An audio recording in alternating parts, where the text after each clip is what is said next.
welcome to another edition of What's Happening.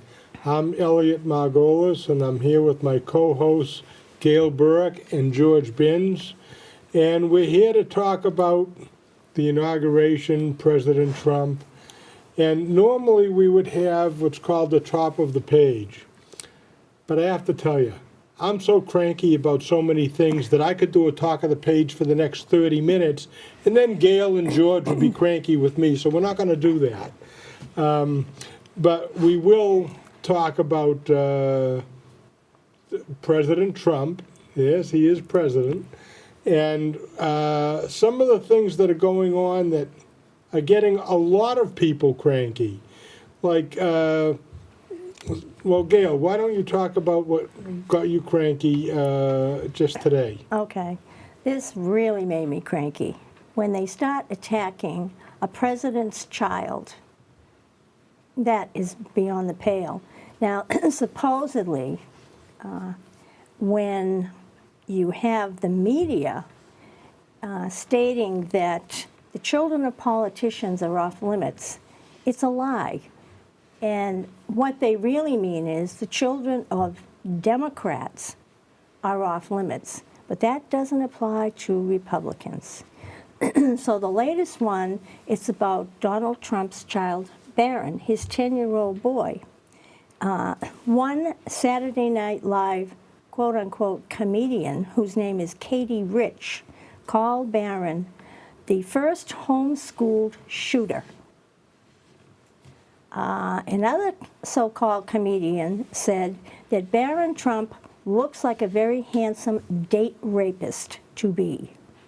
How horrible. Where did these people come off talking like this? Now, if we said anything negative about Obama's daughters, we would be racist like you wouldn't believe. Well, one reporter did, and they haunted her. She ended up losing her job after they went back into her background and they started digging up all kinds of negative things, and they slammed her all over the place. She lost her jobs. Well, the Saturday Night Live person got suspended. Oh, no, she's been reinstated. Oh, she's already been reinstated? Oh, yeah. I hadn't heard that. Yeah, she's been reinstated. Well, see, one could argue it pays to be a liberal. Yeah, well, there have also been a lot of other attacks over the years on Republican politicians. Do you remember the NBC News attacked Mitt Romney's black grandchild? The Atlantic smears Bristol Palin. They said she was the mother of Trig Palin. The Daily Beast mocked all of the Palin children. Salon mocks George W. Bush's daughters as drunks. And then CNN's Dana Bash laughs at Senator Scott Brown's girls being called prostitutes. I mean, these people have absolutely no morals. And they wonder why they're losing elections. You know, since Obama took office, the Democrats have lost over 1,000 seats in the Senate, House of Representatives, and state legislators. And governors. Why do you think that is? George, why don't you join the conversation? Oh, I can get a word in edgewise. Okay, we'll slip it in here. No, I think the basic issue comes down to one of, if you want to talk about issues, the progressive liberals really have no position at all. They will try to send you on a guilt trip. Oh, you got to take care of this poor soul. Look at those poor people. Look at all those poor foreign people that we got to bring into the country. We got to take care of them. When you start to ask them, well, how are we going to do that? Oh, you're a racist, you're a misogynist, you're something or other. Like we were saying before the show, you're some kind of phobe. And they've got more kind of phobes than you can imagine. So very quickly, their arguments disintegrate into name-calling. And, you know, this is something you see in the schoolyard with the 4- and 5-year-olds. And after a while, kids get over it. They never do. No, they don't. And that's their only argument. So that you try to have an intelligent conversation, and pretty soon it's an ad hominem attack. And I'm finding that on Facebook. I have a few liberal friends on Facebook, and I talk about issues. And instead of responding to the issues, they call me names. They tell me that, number one, my sources are no good. But number two, I can't even name them on TV. I suppose you can on this, but I won't. yeah. But I'm called all kinds of nasty names. But you know what? They don't talk about the issue. They can't. That's the problem. And they have to fall back on something else, which makes it a personal attack. And they're hoping to suck you into, oh, you think I'm bad? Well, you're a... And you get off the track, and they just totally get off the issue. And yet, right now, we're going through this thing with, I was hoping it was going to be over with the election, but that's kind of naive, I guess. It continues on, like you said, they're picking on Trump's son, or they're going to pick on somebody else. They're still on everybody that he puts up for a secretary's position. And the comments, well, everybody's totally disjointed. They have no idea what they're doing. They're a bunch of idiots. They're all just rich people. And they go on and on about this. And I think I mentioned the other day when Gail and I were at the Monday morning seance that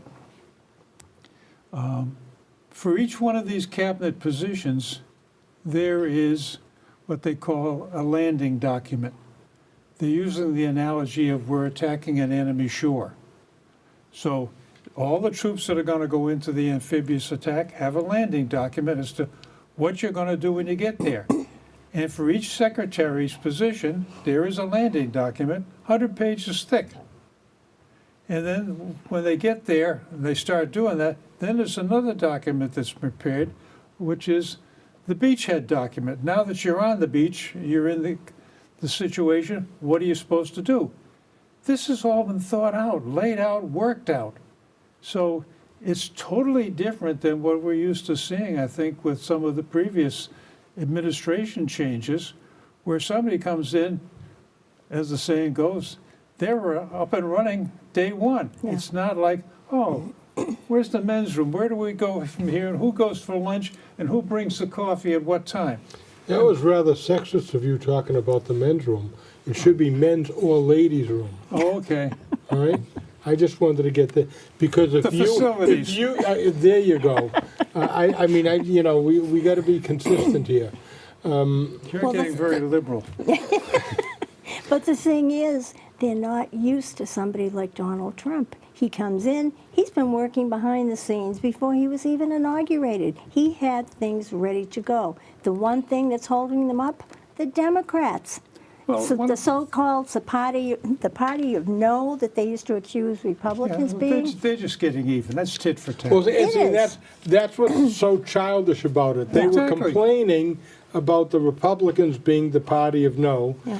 and instead of you wonder, why is it that Congress has such a terrible rating? Because they don't do anything. So now the Democrats are saying, we're not going to let you do it because you didn't let us do anything. And instead of saying, the country first, Yeah. Well, USA first, that's what Donald Trump is saying, USA first. And you who would can think- argue with that? But these The people Democrats They can't. do. They do. But the thing I think we need to focus on is Donald Trump picked a guy to be his Secretary of State who used to run, I guess he still runs to this, I don't know when his term. Exxon, yeah. Exxon, but I don't know yeah. whether he's in or out right now, what the transition dates are. And they pick on him because, well, he talks to the Russians. Well, duh. Does anybody else in the previous administration been able to talk to the Russians? Hasn't that worked so well? John Kerry talked to the Russians, and what did he get? He talked to them in French. Yeah. Another interesting complaint that I'm getting from the liberals on Facebook is that Donald Trump's cabinet is a bunch of billionaires. So, because you're successful in business doesn't make you an idiot. It makes you pretty smart, I think. Yeah. And so, why should you be penalized for being smart? Well, the other thing too is you look at the previous administration, they left the White House broke, and at $250,000 a speech over 4 years, she accumulated what, $21 million? Well, that ain't so shabby. No, it isn't. And you look, the other one I got a kick out of too is they were complaining about this guy from Exxon, Tilson, as having a lot of money and not giving up his access or his assets with the Exxon. Kerry married into the ketchup fortune. Yeah. And That's his second millionaire, billionaire wife that he has. understand. And did he disavow himself from the ketchup money?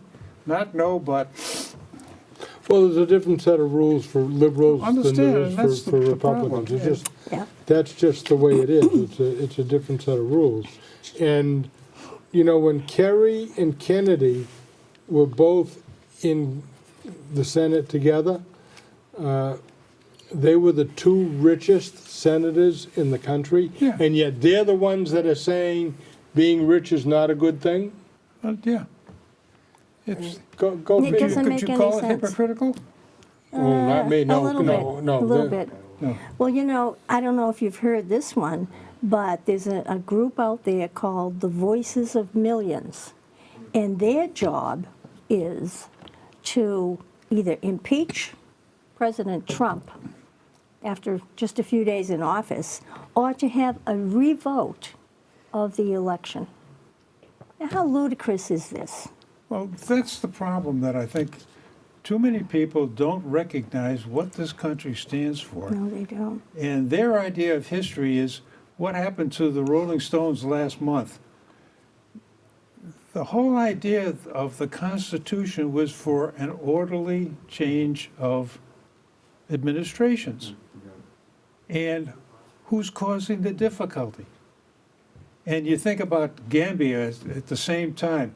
The president there says, I'm not going to leave. Hey, you voted me out of office, but I'm not going to leave. Well, a neighboring country had to threaten to send an army in to get rid of him. And now they went back and said, wait a minute, there's millions of dollars missing. I wonder where that went. Oh, it went with him. I mean, this There's is the an kind of orderly- world out there that we've avoided. It can only be an orderly transition of power if the liberals won. Yeah. Yeah, Okay? that's all they That's care really about. the bottom line here. it is. The liberals hate our Constitution. They do. But they don't understand our Constitution. Well, it's They gotta be- don't understand It's the, a working document. It's got to be continually updated Yeah. every time we change our mind. but A the living, brilliance breathing of the document. Electoral College, they don't understand it. No, They, you know. well, because it didn't go in their favor. Correct. That's the reason Oh, yeah. they don't want That's it. right.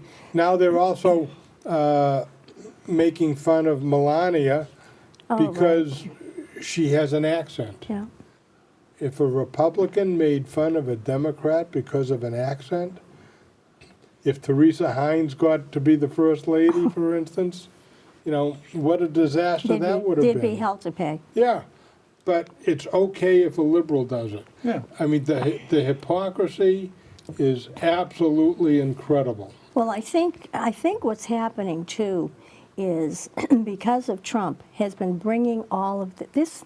This has all been going on for years, but it's all been kept rather quiet, and it didn't begin to really rear its ugly head until Trump decided to run for office, and then he was the target, and that's what they've been doing, targeting him, targeting his supporters. And that's where the Democrats make their big mistake, because half of the country voted for Donald Trump.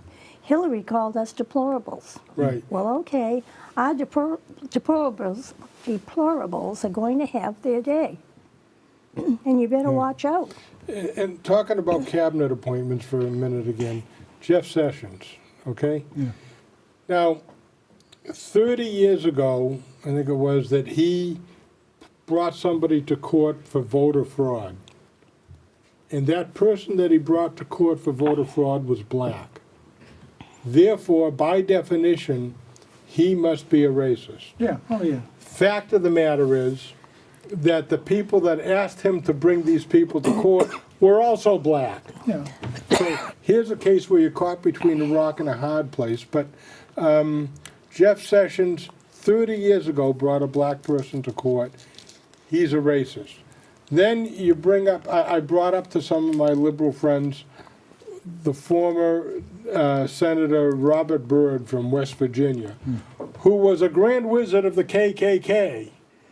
So I says, why is it okay for the grand wizard of the KKK to be a respected senator when somebody who prosecuted someone for a broken law is a racist? He said, and he says to me, well, Robert Byrd denounced what he had done before.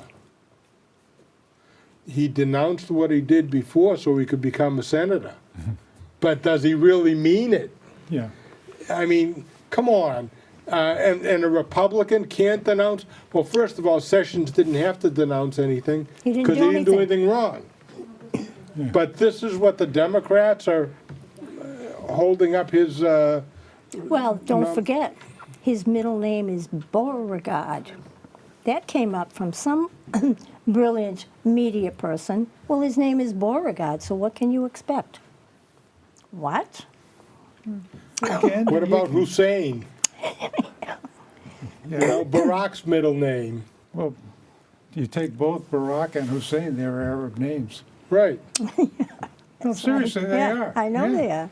So, But that didn't matter because he's a Democrat. yeah. Well, it keeps coming back to this lack of ability on the part of the liberals to have any kind of an intelligent discussion about an issue. And yeah, there are lots of pros and cons to some of these issues. They're not all black and white. Maybe that's racist too, but anyway. Could be yellow. Yeah, no, we can't do that either. Anyway, there are some issues that need to be discussed intelligently. What do we really want to do about it? You know, you take a simple case like, okay, Walmart brings in a lot of goods from China. Okay, that means the jobs went to China. Well, not really. The goods never existed until they were made very inexpensively in China, and now they're available here. And Walmart is, I think it's the largest employer in the world right now. They've got stores everywhere so that everybody has access to lower priced goods. They may not be the greatest quality, they may not be the fanciest stuff, but they have access to it. So there is some good and there is some questions. Well, maybe those jobs should be brought back here. But you can't get into that kind of a discussion because, oh, you're a misogynist, or you're a racist, or you're against something or other. Like you said earlier, you're a phobe of some sort. And the other thing about Walmart, they're a good neighbor.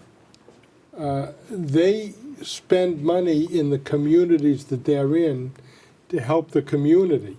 Now, these idiots, and I will use the term idiots instead of morons, who think that you should have a $15 an hour minimum wage. All that's going to do is increase prices.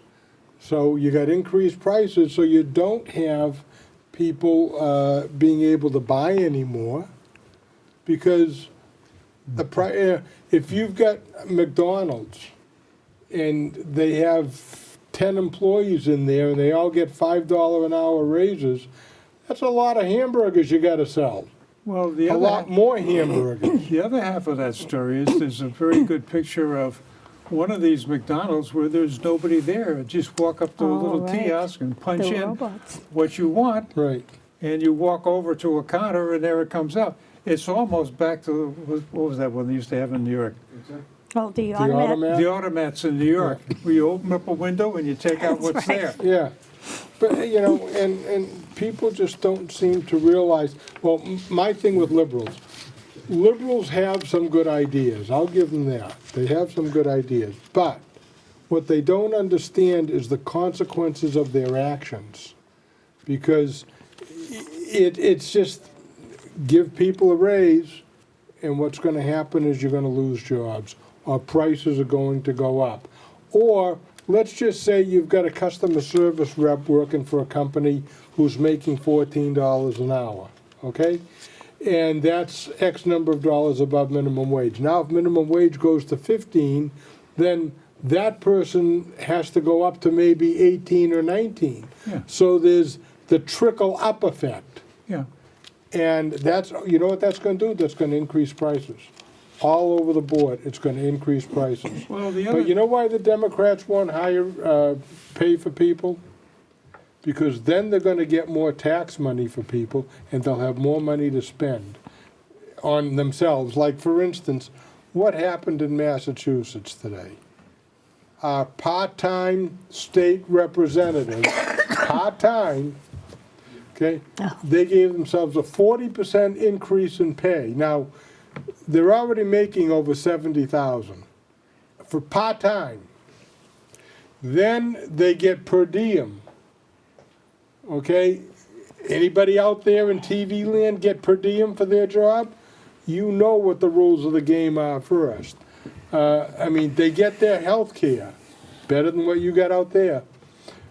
And they get a 40% raise, and nobody cares. Yeah. I mean, the politicians do this stuff. I mean, you can complain about Romney only paying 15% of his taxes, of his income in taxes, and that's fine. Did he break a law? No. Who made the laws? Yeah. Okay, so what difference does it make what percentage he pays? He was allowed to do it by law. Well, that's the other thing too, is there needs to be a lot of changes made. The tax system is one of the major ones, 78,000 pages of tax regulations. And one of the interesting things is a guy I talk to quite regularly at the Y, he's into artificial intelligence and all this stuff. And That's liberal. there's a lot of jobs, white-collar jobs, that are going to be eliminated by Watson, that IBM cloud system. Because you take a lawyer who spends most of his time researching previous cases and precedents and previous rulings, and you go into the law library and you got these stacks of books you got to pour through. Hey, Watson's already got those memorized. Punch a button, and oh yeah, this is the history on that particular kind of a case. So there's going to be an awful lot of lawyers who are not going to be in as lucrative a position as they want. Uh-oh. That's a lot of That's a people. good thing. That's a lot of people, especially in The Massachusetts. same thing is true of lots of jobs like a loan officer at a bank. How do you make a decision whether somebody's going to get a loan or not, besides if they are a ninja? No job, no income.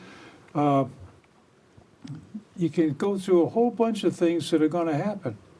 And who's worrying about training people to adjust to the different workforce? And give you a very simple example. I'm on the school building commission for the city of Beverly. We got a tour of the new middle school. And if I got, where did I put it? Yeah, here it is. There's a whole bunch of these things laying around on the table that are laying around on the ground. Yeah, I'll hold it up. For, Yeah. And the building is going up like an old erector set. And half the people watching the show have no idea what an erector set is. But it's going You're up. dating yourself, I George. understand. But it's going up by pre-manufactured pieces that are put together with nuts and bolts. Now, when you put something together with nuts and bolts, you have to make sure that the joint is tight, it's squeezed tight. And that means you have to run the nut up and put a certain torque on it. And again, dating myself, it used to be working on a car. What's the right torque? No, it's knuckle white on a 15-inch bar. Half the people don't understand that either, but anyway. And then, once it's tight, somebody's got to go inspect it, which means some inspector has got to crawl up the side of this scaffolding and put a torque wrench on all these things. Well, they've come across a new process where you have a bolt and this is the drive head on the bolt. And you put a machine on it that's an impact wrench, and it spins it down and snaps the head off at the right torque. It's calibrated. So now all you have to do to see if everything's right is, if there's no head on the bolt, it's torqued to the right one. Think of all the hours and the safety of being able to inspect a building with this kind of technology. It's right here in town. This is new stuff.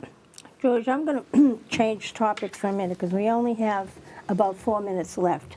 And I did want to mention something that happened the day after inauguration, and it was that disgusting Women's March on Washington. Oh, that's funny.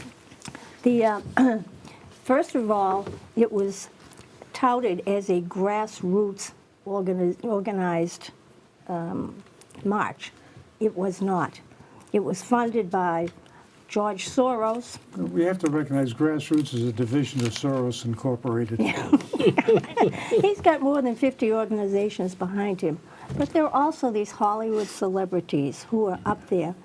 They were disgusting.